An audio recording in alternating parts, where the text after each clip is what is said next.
Hello dear student, स्वागत है आपका अपना चैनल वेक्टर ऑनलाइन क्लासेस में। तो दोस्तों, ये वीडियो अभी आपका आईटीआई, पॉलिटेक्निक, पैरामेडिकल एवं किसी भी प्रकार के जनरल कंपटीशन के लिए है, जिसमें मैं अभी आपको प्रीवियस ईयर का न्यूमेरिकल्स बता रहा हूँ। लेकिन दोस्तों, आज का इस वीडियो में मैं आपको बताऊंगा प्रोजेक्टाइल मोशन से रिलेटेड थ्योरी। कहने का मतलब हो गया कि प्रक्षेप्य गति। प्रोजेक्टाइल मोशन का मतलब क्या हो गया? प्रक्षेप्य गति। तो प्रक्षेप्य गति क्या है, उसका कौन कौन सा इंपॉर्टेंट फॉर्मूला है, उसके बाद में प्रोजेक्टाइल का प्रीवियस ईयर का जो क्वेश्चन है उसको मैं आप लोगों के सामने डील करूंगा। ठीक है, तो चलिए शुरू करते हैं। प्रोजेक्टाइल मोशन, तो हम लोग ले रहे हैं प्रोजेक्टाइल मोशन। प्रोजेक्टाइल मोशन का बात करें तो इसको हम लोग हिंदी में क्या बोलते हैं? इसको हम लोग बोलते हैं प्रक्षेप्य गति। क्या बोलते हैं इसको हम लोग? प्रक्षेप्य गति। तो है तो ये गति, मोशन। तो मोशन तो इससे पहले हम लोगों ने एक बार पढ़ा है। तो क्या पढ़ा है इससे पहले हम लोगों ने? तो इससे पहले हम लोगों ने पढ़ा है सिंपल मोशन। ठीक है, या हम लोग बोले सरल रेखा में गति। ठीक है, स्ट्रेट लाइन मोशन हम लोग पढ़े हुए हैं। अब स्ट्रेट लाइन मोशन में हम लोग क्या देखे हुए हैं? तो स्ट्रेट लाइन मोशन में हम लोग देखे हुए हैं सिंपल सरफेस पर, यानी कि जमीन पर हम लोग चलते हैं, या कोई गाड़ी चलती है, कोई बस चलती है, उसके मोशन के बारे में, उसका वेग के बारे में, उसका त्वरण के बारे में, ये सब चीज हमने देखा हुआ है। ठीक है, अभी हम लोग उसके बाद जो हम लोग देखे हुए हैं, एक सिंपल मोशन में ही देखे हम लोग स्ट्रेट लाइन में, जिसमें हम लोग वस्तु को ऊपर फेंकते हैं। ऊपर फेंके और वहां से वस्तु क्या हुआ? वापस आया। क्यों वापस हुआ? क्योंकि ऊपर जाने पर उसका वेलोसिटी कितना हो गया? 0 हो गया। उसके बाद वो क्या हो गया? वापस हो गया। तो आज जो हम लोग देखेंगे प्रक्षेप्य गति, इसमें भी बॉडी को हम लोग फेंकेंगे और ऊपर ही फेंकेंगे। लेकिन यहाँ क्या होगा?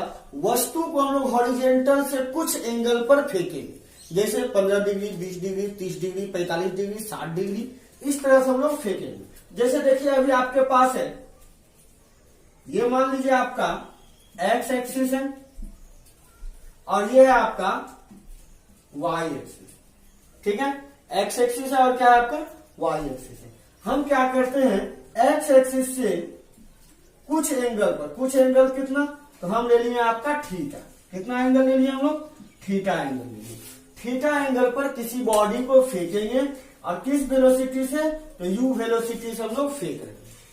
ठीक है, अब देखिए, ये आप सोचिए आपके पास मिसाइल प्रक्षेपण हो रहा है, मिसाइल का प्रक्षेपण हो रहा है। क्या है आपका? ऐसे है, ये इस तरह से इसको छोड़ेंगे, ये यहां से गया, जाके कहां गिरा? पाकिस्तान में। कहने का मतलब मेरा हो गया, यहां से गिरेगा और कहां जाएगा? कहीं कहीं जाके गिरेगा, दूसरा देश में गिरेगा।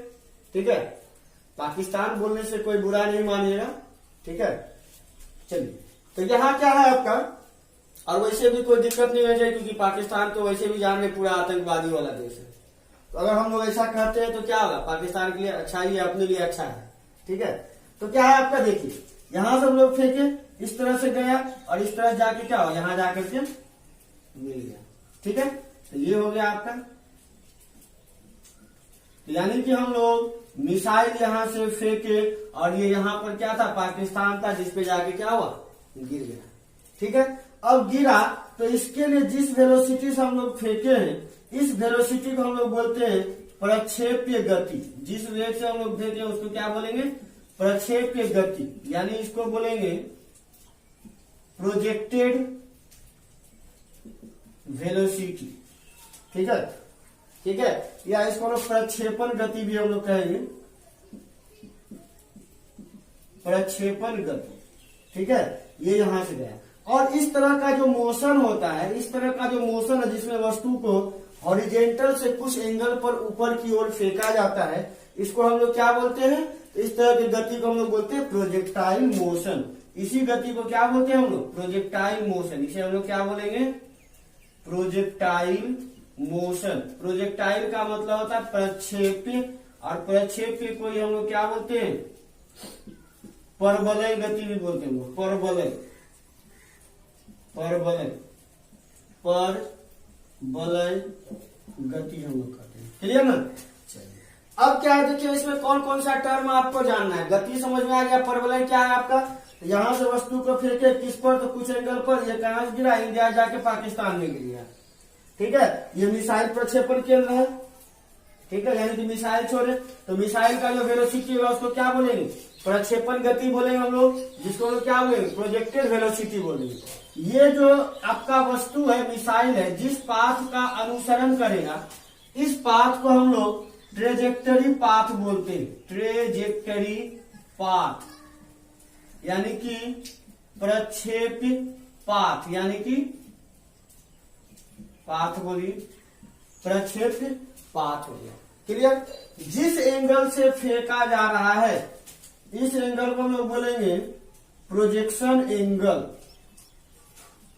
मतलब क्या हो गया, प्रक्षेपण कोण। क्लियर यहां तक।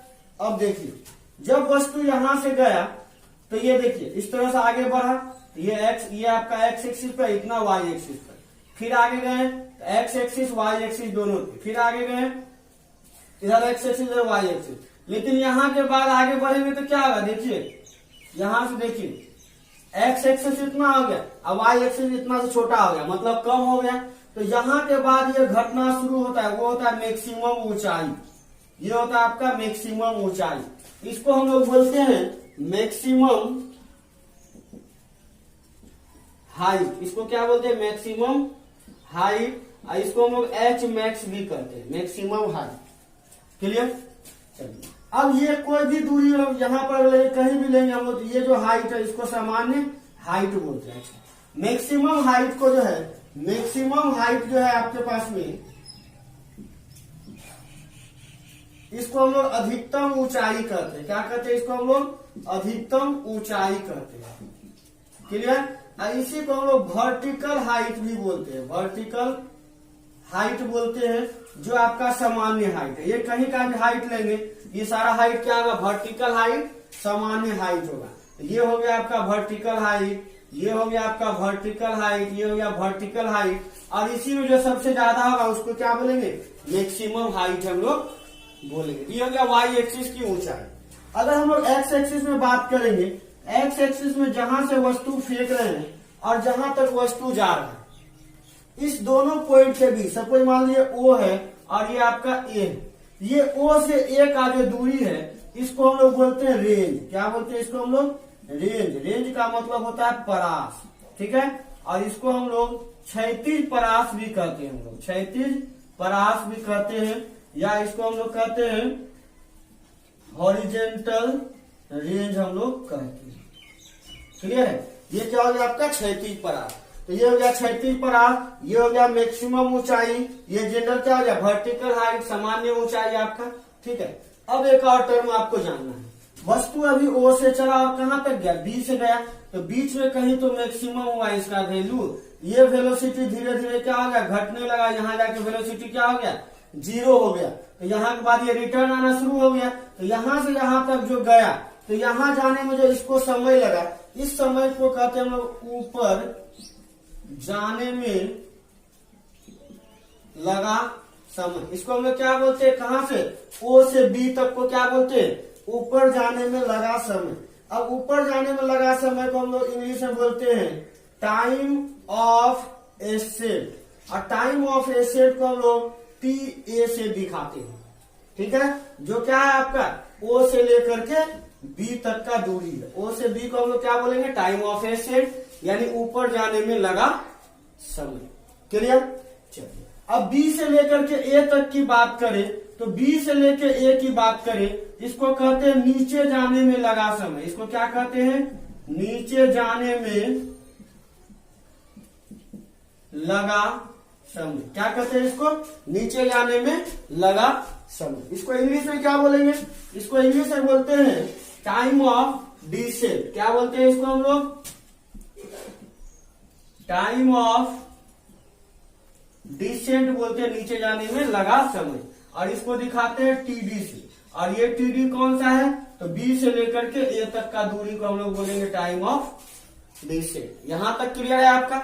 अब क्या है, ओ से लेकर के ए, यानी कि ये कंप्लीट यहां से यहां, ये ऊपर जाने में लगा समय, ये नीचे जाने में लगा समय, और दोनों को जोड़ दे तो इसको हम लोग बोलेंगे कि टाइम ऑफ फ्लाइट, उड्डयन काल। ओ से लेकर के ए, कहां से कहां है, ओ से लेकर के ए, और कहां भाया कहां जाएगा, ओ बी, भाया क्या होगा, ओ।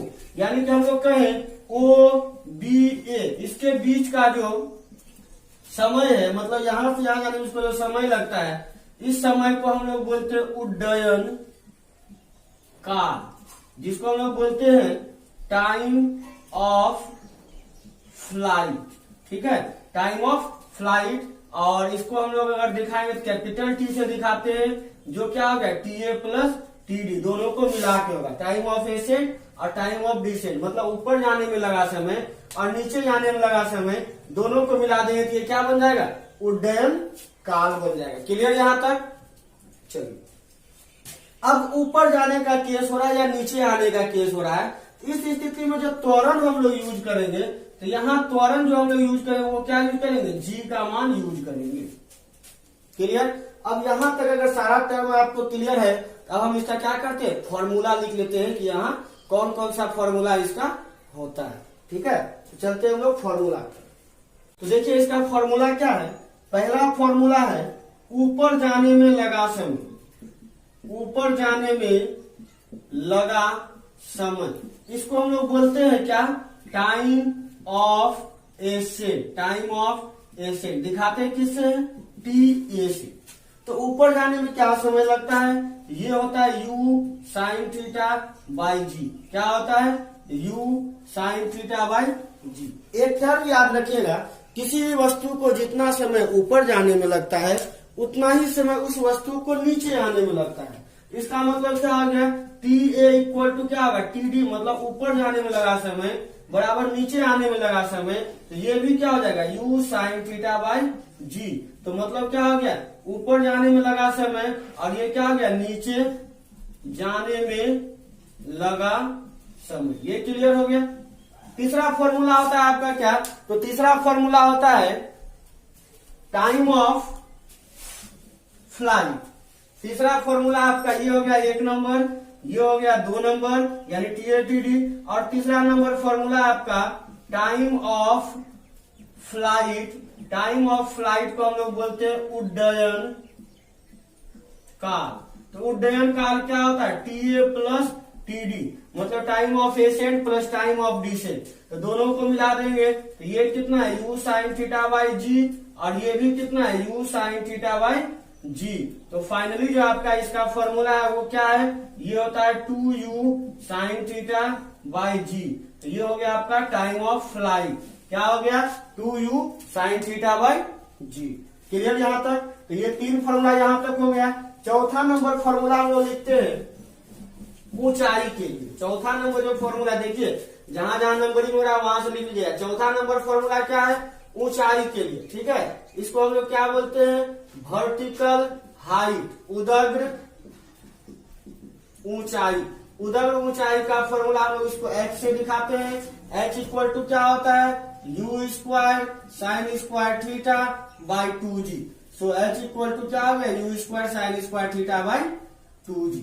पांचवा नंबर फॉर्मूला होता है क्षैतिज परास। क्या होता है ये, क्षैतिज परास। क्षैतिज परास का मतलब हो गया क्या, हॉरिजेंटल रेंज। और हॉरिजेंटल रेंज को हम लोग r से दिखाते हैं, जो होता है u square sine 2 theta by g. r equal to क्या होता है, u square sine 2 theta by g. Clear यहां तक? एक टर्म और देख लीजिए, जो आपका एक होता है मैक्सिमम हाइट और मैक्सिमम रेंज। ठीक है, तो मैक्सिमम हाइट और मैक्सिमम रेंज के लिए क्या होता है, ये आपको कंडीशन याद रखना होता है कि मैक्सिमम हाइट यानी कि जब किसी वस्तु को ऊपर की ओर फेंका जाएगा, उसको अधिकतम ऊंचाई ग्रहण करने के लिए, ऊपर में अधिकतम ऊंचाई तक जाने के लिए उसको 90 डिग्री पर फेंकना पड़ेगा। तो लिखेंगे, तो क्या लिखेंगे, फॉर मैक्सिमम हाइट। तो मैक्सिमम हाइट की बात करें, मतलब अधिकतम ऊंचाई की बात करें, तो अधिकतम ऊंचाई के लिए थीटा का मान हो जाता है 90 डिग्री।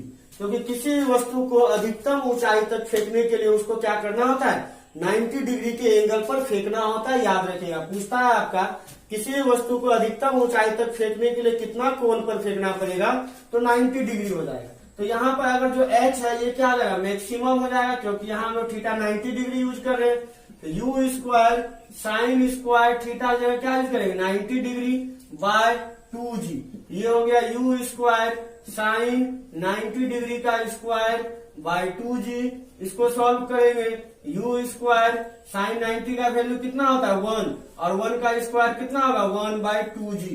तो कहने का मतलब एच मैक्स का मान कितना निकल गया, एच मैक्सिमम का वैल्यू हो गया यू स्क्वायर बाय 2g। तो याद रखिएगा ये आपका 6 नंबर फॉर्मूला की तरह काम करेगा। ठीक है, फिर चलते हैं हम लोग अगला फॉर्मूला, रेंज का मैक्सिमम यानी कि अंतिम जो जा रहा है नीचे जो हॉरिजॉन्टल रेंज बन रहा है वो अधिकतम कितना दूरी तक जाएगा।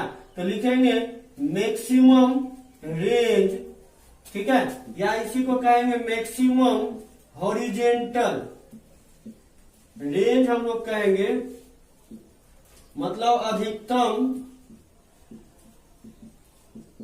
क्षैतिज परास की बात करेंगे तो यहाँ पर थीटा का वैल्यू हो जाएगा 45 डिग्री। तो ये भी आपको याद रखना है, बोला जाएगा रेंज अधिकतम होने के लिए, परास अधिकतम होने के लिए कितना एंगल का प्रयोग किया जाता, तो यहाँ पर क्या होगा आपका 45 डिग्री का प्रयोग होगा। तो इस स्थिति में यहाँ आपका देखिए रेंज निकालना है, तो जो रेंज है वो क्या बन जाएगा आर मैक्स बन जाएगा। और ये फॉर्मूला क्या है, U square sine 2 theta by G होता है जनरल फॉर्मूला, ठीक है ना, U square sine 2 theta by G. तो यहाँ क्या हो जाएगा यू स्क्वायर साइन 2 थीटा क्या यूज करेंगे 45 डिग्री बाई जी। अब क्या हो गया यू स्क्वायर साइन 2 गुना 45 90 डिग्री बाई जी। तो क्या हो गया यू स्क्वायर साइन 90 का वैल्यू 1 बाई जी। तो आर मैक्स का वैल्यू कितना हो गया, तो आर मैक्स का वैल्यू हो गया यू स्क्वायर बाई जी। ये हो गया आपका, ये हो गया 7वां नंबर फॉर्मूला। तो इतना फॉर्मूला को आपको ध्यान में रखना है, प्लस आपको ये याद रखना है कि अगर किसी वस्तु को अधिकतम ऊंचाई तक फेंकेंगे तो उसके लिए हमको एंगल चाहिए 90 डिग्री, और अगर किसी वस्तु को अधिकतम दूरी तक फेंकना है तो उसके लिए हमको एंगल चाहिए कितना 45 डिग्री। इसके अलावा ये भी याद रखिएगा, कोई भी जो लॉन्ग जंप वाले खिलाड़ी होते हैं तो लॉन्ग जंप का मतलब क्या हो गया, लंबाई में उसको अधिक दूरी जाना है। तो लंबाई में अगर अधिक दूरी उसको जाना है तो उसके लिए उसको एंगल यूज करना पड़ेगा 45 डिग्री, जबकि हाई जंप वाले खिलाड़ी को हाइट ज्यादा करना है उस समय उसको एंगल यूज करना पड़ेगा 90 डिग्री। क्लियर। तो दोस्तों अगर आपको वीडियो पसंद आया है तो अभी हमारे चैनल को सब्सक्राइब कर लें, और चैनल के लिंक को अभी के अभी अपने दोस्तों को फेसबुक व्हाट्सएप ट्विटर के माध्यम से तुरंत शेयर कर दें, ताकि आपके थ्रू आपके दोस्तों को भी हेल्प मिल सके और उन्हें भी ये वीडियो जल्दी से जल्दी मिल सके। धन्यवाद।